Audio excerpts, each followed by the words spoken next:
Pour toute bénédiction que nous pouvons recevoir de Dieu, il y a toujours la part de Dieu et la part de l'homme. La faveur de Dieu est disponible pour chacun d'entre nous.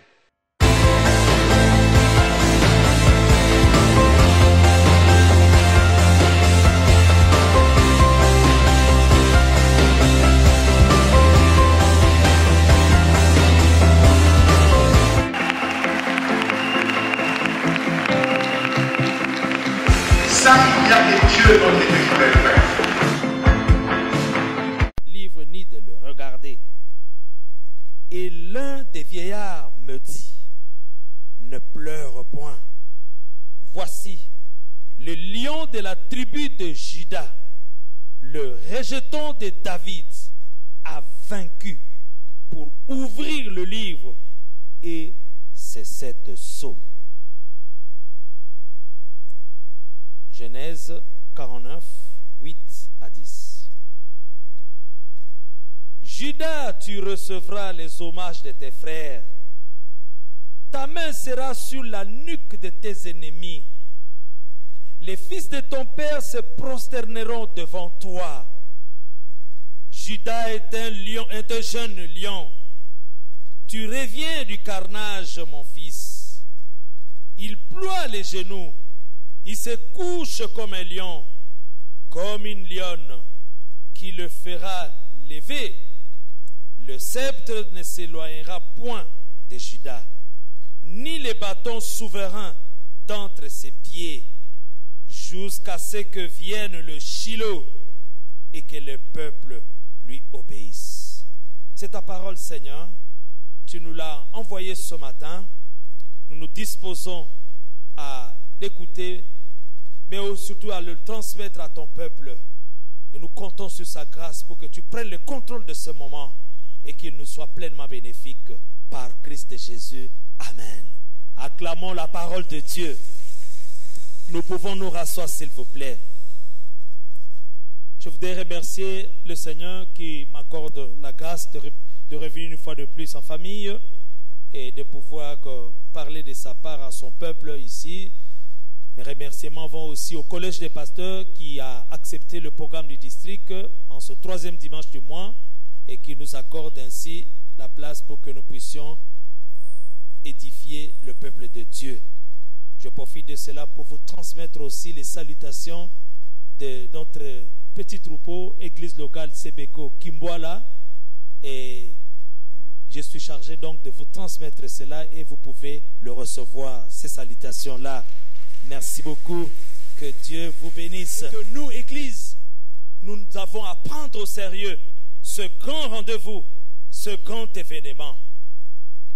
Dans le cadre toujours de ce thème, il est développé depuis le début de ce mois des sous-thèmes qui portent sur les attributs de celui qui va venir. Les titres divins de ce Jésus-Christ dont nous attendons la venue imminente.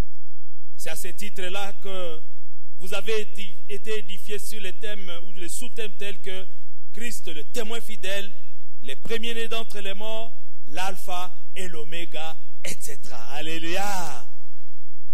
Ce matin, je voudrais vous dire que l'un des titres divins reconnus à celui dont nous attendons la venue, notre Seigneur, notre Maître, Jésus-Christ ressuscité d'entre les morts, qui a annoncé à son serviteur Jean dans l'île de Patmos, qui lui a révélé beaucoup de choses, au nombre desquelles son message fort, je viens bientôt.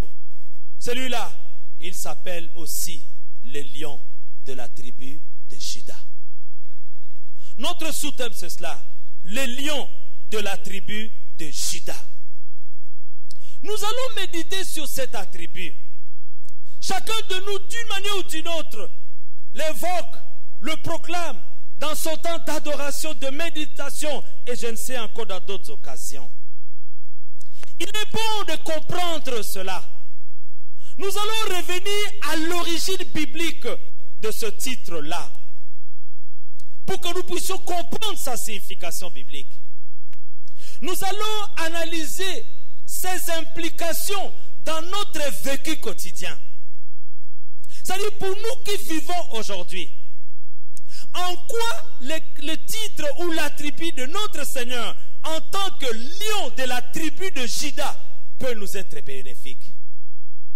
Et dans la perspective même de sa venue prochaine, en quoi ce titre peut influencer notre comportement, nous qui attendons sa venue, par rapport à beaucoup d'événements déjà annoncés dans la parole de Dieu concernant cette venue. En quoi ce titre de lion de la tribu de Juda nous aidera pour que nous puissions nous préparer à l'accueillir et à vivre son avènement. Jésus-Christ est le lion de la tribu de Juda. Bien-aimé, cela a été révélé et annoncé à Jean lorsqu'il s'est trouvé dans cette situation-là d'abattement, de lamentation et de pleurs. Quand le Seigneur lui a révélé cette réalité qui s'est passée devant le trône, ou dans Apocalypse 5, il rapporte qu'il a vu dans la main droite de celui qui est assis sur le trône un livre écrit en dedans et en dehors, scellé de 7 sceaux, le livre de vie qui contenait et qui contient tous les desseins de Dieu concernant sa justice, concernant son jugement, concernant toutes les bénédictions. Ce même livre qui contient le nom des rachetés. Alléluia. Il a vu qu'il n'y avait personne qui s'est trouvé digne d'ouvrir ce livre. Et il a commencé à pleurer. Mais l'un des 24 vieillards, l'un des vieillards qui siègent autour du trône, s'est approché de lui pour le conforter, pour l'encourager, pour lui dire ne pleure point. Il y a quelqu'un qui a été trouvé digne. Si dans le ciel, sur la terre, sous la terre, personne n'a été trouvé digne, mais il y a quelqu'un. Il y a quelqu'un qui a vaincu. Il y a quelqu'un qui a payé le prix à la croix. Celui-là, il a appelé le lion de la tribu de Juda. Parce qu'il a vaincu, il est le seul qui est habilité à venir prendre les livres, à rompre les sceaux et à exécuter tout ce qui est contenu dans ces livres. Ah, le lion de la tribu de Juda, lui-même le rejeton de David, il a vaincu et c'est notre Seigneur et c'est notre Sauveur. Alléluia. Le lion de la tribu de Juda. Il est important que tu comprennes l'origine même de ce titre-là divin. Nous venons de lire dans une deuxième lecture le texte de Genèse chapitre 49, le verset 8 à 10. C'est de là que nous tirons, bien aimé, c'est la signification même de ce thème-là, ou du moins de ce titre-là. C'est de là qu'est venu le titre lion de la tribu de Juda. Juda, comme vous le savez, c'est l'un des fils du patriarche Jacob. Il était quatrième, et il est le chef donc de cette tribu-là, parmi les 12 que comptent les enfants d'Israël. Juda a été béni par son père autant que les autres. Et le chapitre 49 de Genèse retrace les bénédictions que le patriarche Jacob était en train de prononcer sur chacun de ses enfants, peu avant sa mort. C'était non seulement des bénédictions, mais ces bénédictions contenaient et contiennent des paroles prophétiques que le patriarche a prononcées sur chacun de ses enfants. Et particulièrement pour celui qui nous intéresse ce matin, Juda, l'un de ses fils. Il a fait des déclarations prophétiques sur lui. Et au nombre de ces déclarations, dans ces passages que nous avons lus, le patriarche, poussé par l'Esprit de Dieu, avait déjà annoncé des siècles avant la venue d'un homme. Celui-là qui sera issu de cette tribu même de Juda. C'est lui qu'il a appelé le Shiloh, dont les attributs se rapportent au Christ Seigneur. Il a parlé de ces bénédictions-là. Et je voudrais que vous reveniez à ce passage avec moi. Écoutez comment il présente son fils. D'abord, il bénit son fils, il lui donne la prééminence sur ses frères. Il dit, tu recevras les hommages de tes frères. Tu seras élevé de sorte que tous tes frères vont commencer à te louer, à se prosterner devant toi. Prééminence, primauté, domination.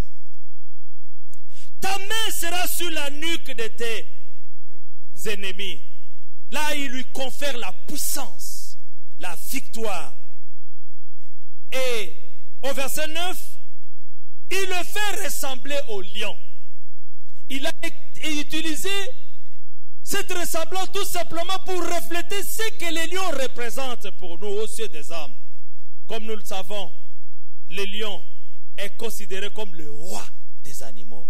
Cet animal, par sa présence, par ses qualités, reflète la royauté, le pouvoir, la prééminence.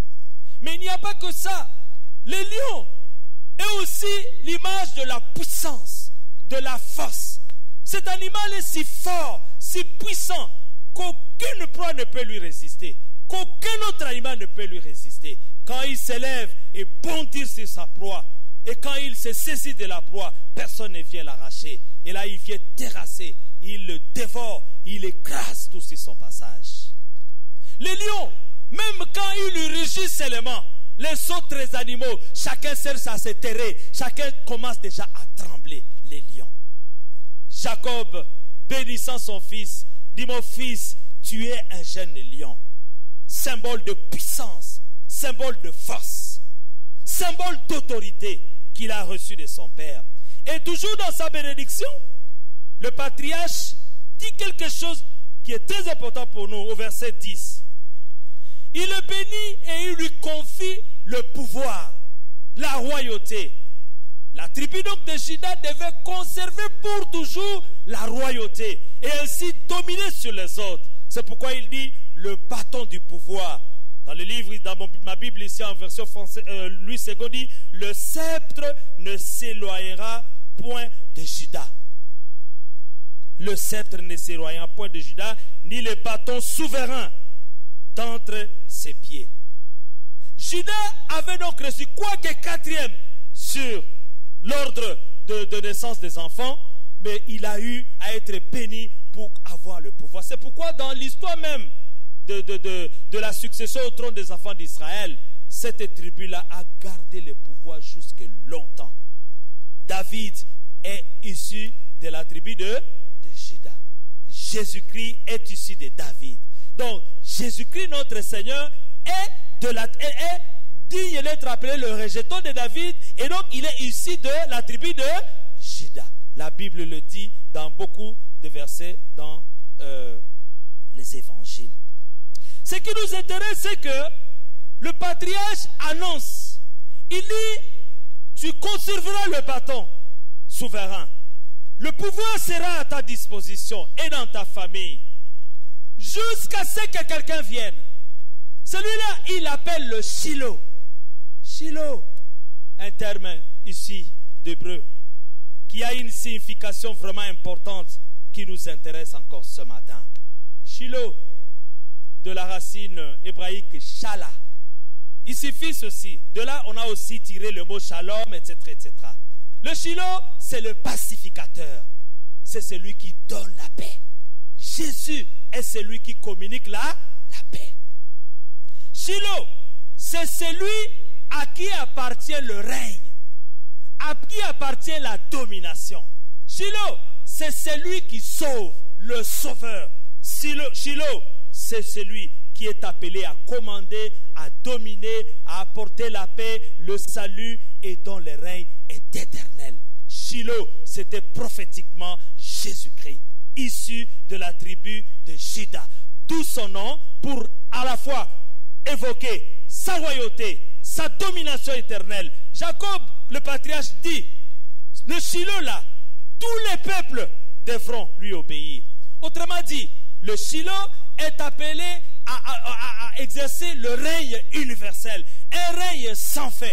Et ça, c'est le seul que nous connaissons, Jésus-Christ de Nazareth, issu de David, issu de la tribu de Juda, d'où son nom, son titre, le lion de la tribu de Juda, qui est élevé en dignité, en autorité, en pouvoir, en force. Il est puissant, le tout-puissant, le puissant de Jacob. Celui, il règne, il règne. Alléluia. Le lion de la tribu de Juda. Et lorsque l'apôtre Jean, en train de pleurer parce que, n'ayant pas vu quelqu'un qui soit digne d'ouvrir le livre et d'en rompre le sceau, on lui dit par l'un des vieillards, ne pleure pas, le Shiloh a vaincu, le lion de la tribu de Juda a vaincu. C'est pourquoi il est qualifié, habilité à prendre ce livre et d'en rompre le sceau. Il est important que j'évoque aussi sa victoire, parce que cela est évoqué. Par sa puissance, Christ a remporté la plus grande victoire dont nous bénéficions aujourd'hui. Vous le savez, Christ est monté sur la croix pour pouvoir accomplir l'œuvre de la rédemption. Il a ainsi payé le prix pour notre rançon, pour notre libération. Il a versé son sang précieux. Mais laissez-moi vous dire que quand nous, hommes et femmes de ce monde, croupissions sous la misère du péché, sous la malédiction du péché, nous étions sous la domination de Satan et des forces des ténèbres. Nous étions vendus au péché. Mais quand il est allé sur la croix, après avoir payé le prix, il a remporté aussi la victoire. La victoire dont il est question ici dans l'Apocalypse, c'est la victoire de la croix. Et vous le savez, comme il est écrit dans le livre de Colossiens, chapitre 2, versets 14 et 15, versets qui disent ceci: Christ a effacé l'acte dont les ordonnances nous condamnaient. Non seulement qu'il a effacé cela, il a éliminé cela en le clouant à la croix. Et le verset 15 dit, il a dépouillé les autorités, les puissances. Il les a livrées publiquement en spectacle, en triomphant d'elles par la croix. Voilà ce que le lion de la tribu de Juda a accompli. Il a vaincu la mort, il a vaincu Satan, il a dépouillé les forces sataniques et démoniaques qui nous assujettissaient. Il les a tous dépouillés et a tout accompli à la croix. Aujourd'hui, le seul est digne. Il est le seul qui est digne. Oh bien-aimé, par sa victoire, Christ a enlevé les raisons sur lesquelles l'ennemi s'appuyait pour nous condamner. Par sa victoire, Christ a éliminé les raisons que le diable est en train de brandir tous les jours pour accuser chacun de nous, pour que nous soyons condamnés par notre péché. Il a vaincu, et ayant vaincu, comme vous le savez, il a reçu la puissance, la domination, à l'instar du lion, et plus que le lion, roi des animaux, auquel personne ne peut résister. Non seulement le pouvoir, la primauté, mais aussi il a reçu le nom qui est au-dessus de tout nom. J'aime ce passage d'Éphésiens. J'aimerais que vous le lisiez avec moi si vous avez votre Bible à portée de main. Prenons rapidement Éphésiens, et là nous prenons chapitre 2. Écoutez ce que la Bible dit dans ce passage. J'aimerais que quelqu'un lise avec moi. Éphésiens chapitre 2, verset 20 jusqu'à 22. Éphésiens chapitre 1er, verset 20 à 22. Si vous avez cela, nous lisons à haute voix. Allons tous ensemble. Il a déployé en Christ, en le ressuscitant des morts et en le faisant asseoir à sa droite, dans les lieux célestes, au-dessus de toute domination, de toute autorité, de toute puissance, de toute dignité et de tout nom qui se peut nommer, non seulement dans les siècles présents, mais aussi dans les siècles à venir. Il a mis tout sous ses pieds et il a donné pour chef suprême à l'Église. Alléluia! Voilà Voilà la suprématie de celui-là que nous adorons. Voilà la primauté de celui-là qu'on appelle le lion de la tribu de Juda, qui a vaincu et qui est ressuscité d'entre les morts, qui a reçu le nom qui est au-dessus de tout nom, qui a reçu les titres qui est au-dessus de tout autre titre que l'on peut imaginer, que l'on peut nommer dans les ciels, sur la terre, sous la terre, dans les siècles présents et à venir, partout et en tout temps. Il n'y a que lui qui est le roi. Alléluia. Alléluia. Celui-là, il a dit qu'il reviendra. Il a dit que je viens bientôt.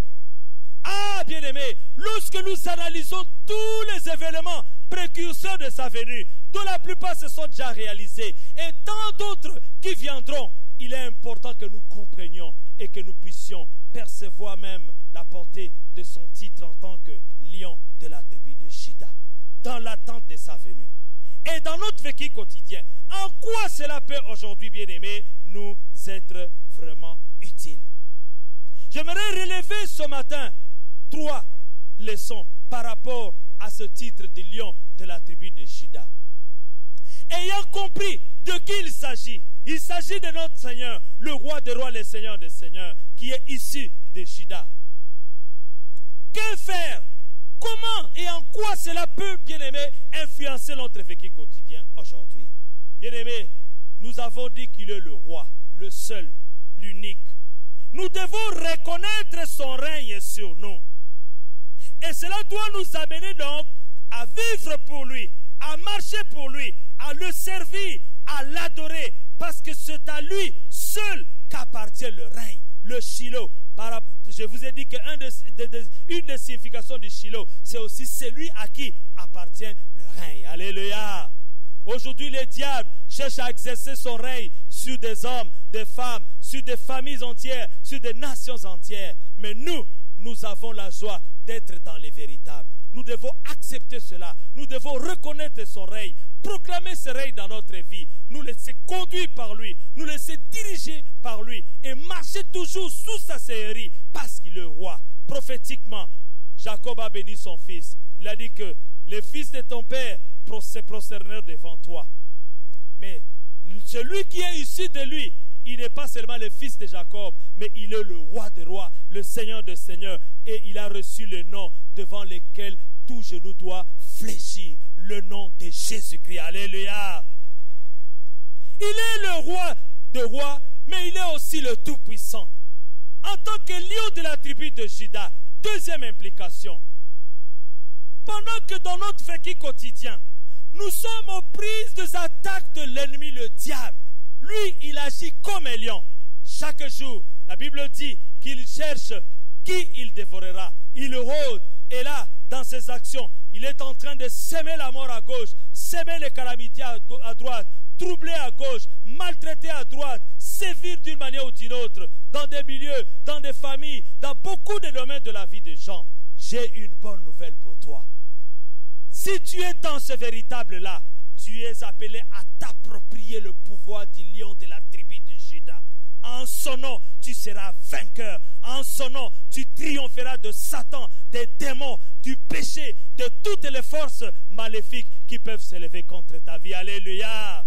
J'aime ce chant que nous chantons. Nous allons le chanter bien après. Mais j'aimerais déjà, étant assis, tu le chantes avec moi.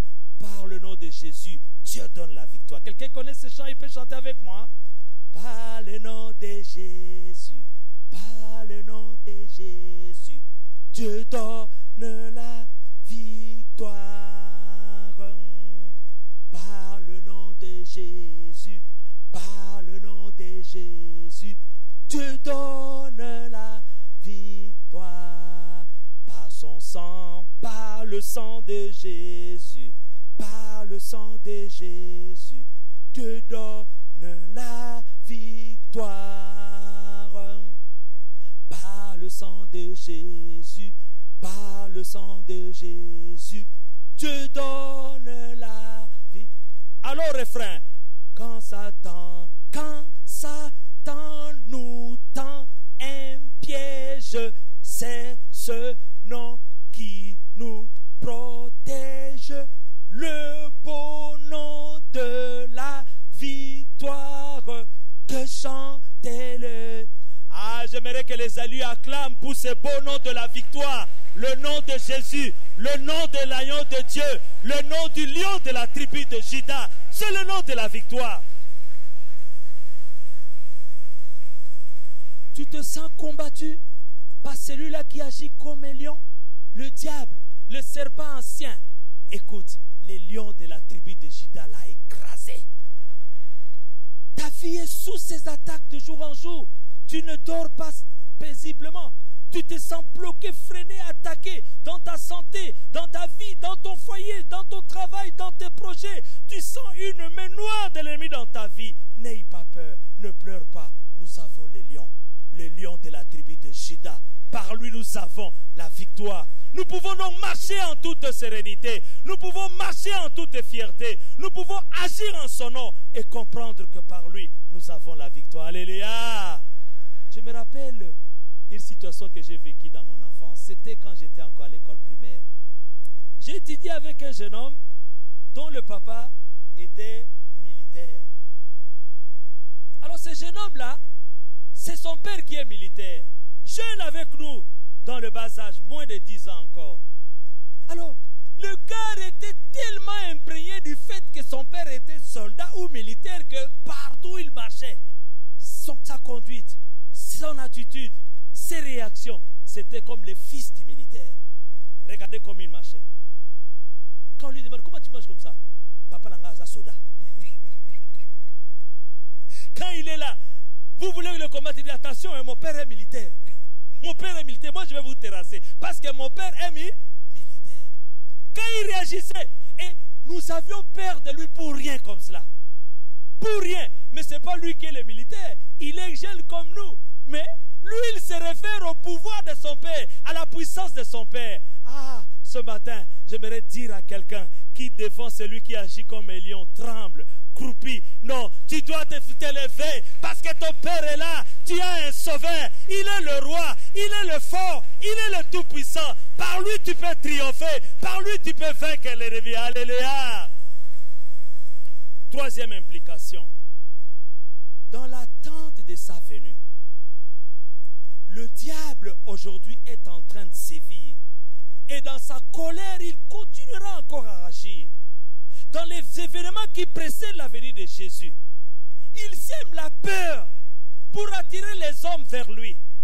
Ne nous étonnons pas du fait qu'aujourd'hui, beaucoup de gens cherchent le refuge dans la sorcellerie, dans les fétiches, dans l'occultisme. Parfois même certains chrétiens sont tentés dans ces jeux-là, allant rechercher un pouvoir, une puissance quelconque.